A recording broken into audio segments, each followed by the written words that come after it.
Hello, Dad. Mom complained last time that the volume on the video was a bit soft, so I'm doing my best to add some volume. So I'm not speaking softly, I'm speaking loudly. Anyway, I love you very much, and I absolutely miss you. So I've been thinking most recently of times that I had with you when I was a young child. I remember riding around in the Pontiac Catalina with you, singing "Sailors for Sailorettes, ba ba ba ba ba, rum to lend 50 cents. I'm a man by means, by no means. I'm the king of the road." And then let's see. Everybody loves a lover. Yes, they do. And I love everybody since I fell in love, since I fell in love, since I fell in love with you. Okay, so those are a couple of things that I was reminiscing about. Thinking back about when you would take me to North Central to watch baseball. I always loved that. Later on, football. I remember the time that we went to a basketball game on the bus. This is nice little interruption here by Windows. They always put this thing up, and I don't want to click on it because I think it's attempting to load a virus onto my computer, so I don't want it. At any rate, as I was saying, riding the bus from Grandpa and Grandpa's house there on Shannon down to the old Coliseum to take in a basketball game, and I remember I was given a yo-yo while we were riding the bus down there. But it is just this, the quality of time, your time, that you were willing to invest in me, your son. What a wonderful father.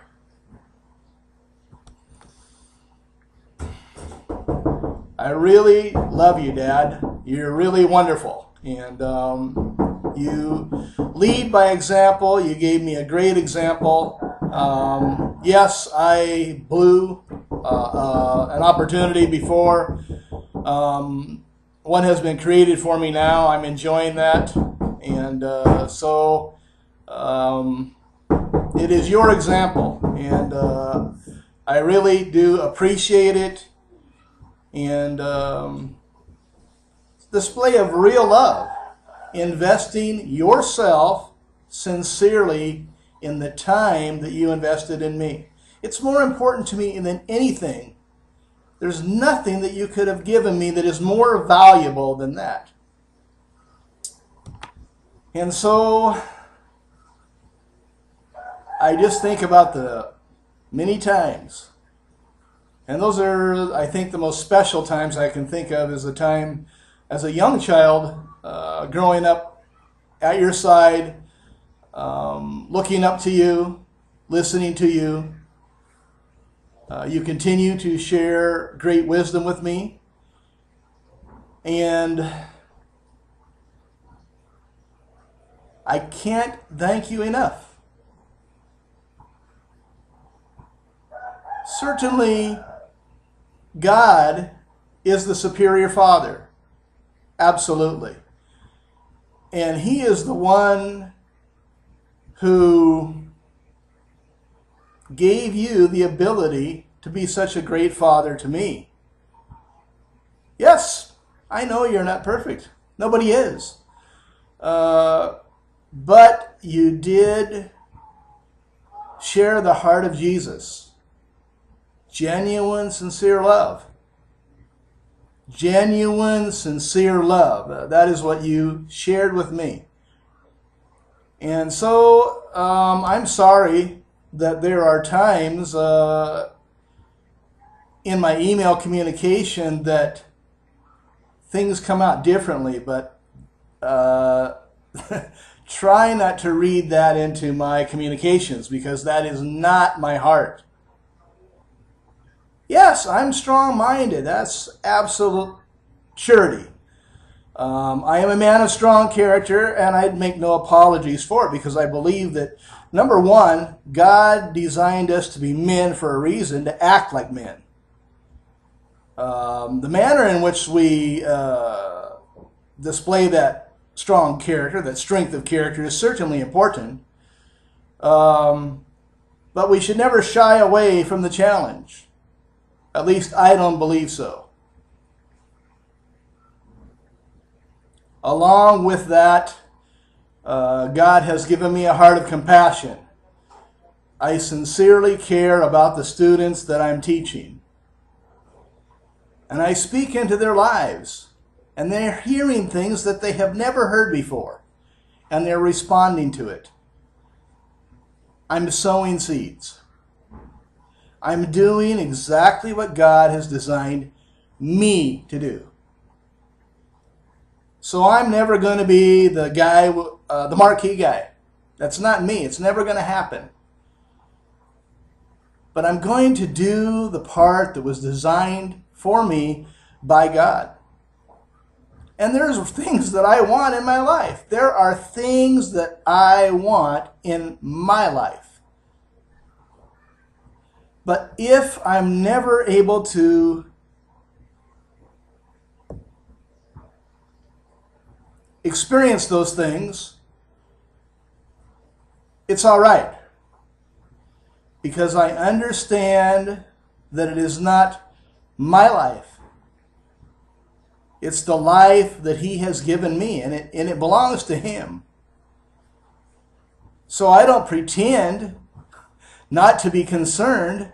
I don't pretend that I don't want to enjoy some rest and relaxation and some travels and experiencing some interesting things over the course of what will be the last 20 years of my life. I really want that. I want that experience. I want to enjoy, in all legality, a real family of my own. A wife, a child, all who love each other very much, who turn their focus to God, understanding fully that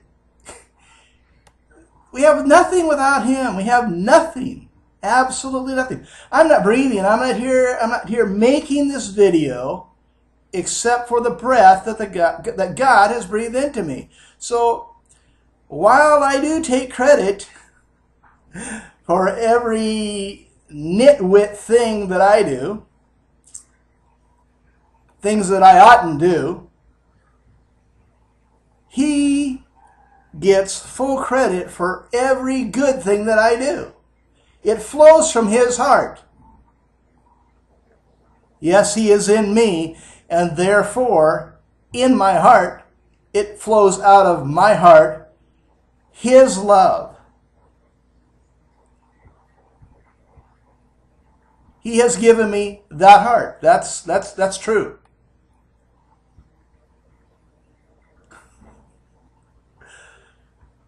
I'm a bit of a fighter, yes. I know you were, I don't know. I guess I'm thinking you still are. And I don't think that we need to make any apologies for that. We can't just roll over and allow the enemy to run roughshod over us. Cannot happen. And just in the same manner that Jesus met the demonic spirits head on, even though we perceive that He may have been talking to a person. No, it wasn't. He was addressing a demonic spirit. And we have to take that head on as well, following His example. We can't give that a pass. We have to nail it right between the eyes. And we don't have to do it rudely, but we have to do it firmly. and speaking the truth. Cannot make apologies for speaking the truth. Oh, I know. In love. Well, whatever. They have something called tough love.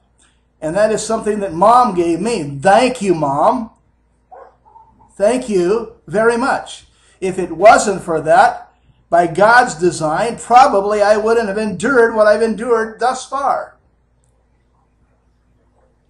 I'm not a mamby-pamby kind of guy. I'm not. And I probably never will be. And I don't think that it is God's will for me to become a mamby-pamby guy. Jesus wasn't. He was not. Religious depictions have made him to be that kind of person. He was not. Absolutely, when he showed compassion and love, he was gentle. But when he was speaking out against the things that are not right, he nailed it right between the eyes in all firmness. So that's where I come down on things. Now, as a result of today's teaching, a wonderful teaching, I'm going to have to battle against my humanity, my thinking, my human perception against things to embrace the truth. But the truth is that God has done everything already. He's not going to do anything else. He's done. He's done his part. And he's accomplished it through grace by way of the love of Jesus. And it isn't that if we do our part, he'll do his part. He's already done his part. It is for us to do our part. And that part is to exercise faith. In the exercise of that faith, then we will be able to work out, meaning manifest the salvation, everything, the fullness of who Jesus is, the inheritance of all of it, everything that he purchased for us, to be manifested outwardly, working out our own salvation by way of faith. A sincere, genuine belief that that is true, he is truth, and that shall overcome all the hell that is basically just trashing this world. And that's okay, because our hope is not here. Our hope is in eternity with God. I'm going to be there. I am absolutely going to be there. And along the way, I am not going to continue accepting defeat because, that's the way it happens for Philip. Yeah, because it seems that way in the natural. But I am going to battle against that ideology, and I'm going to get on board with, too bad, so sad, Satan, because it's not going to always be that way for Philip, okay? It's not going to happen. I am going to have and enjoy exactly what Jesus purchased for me. Period.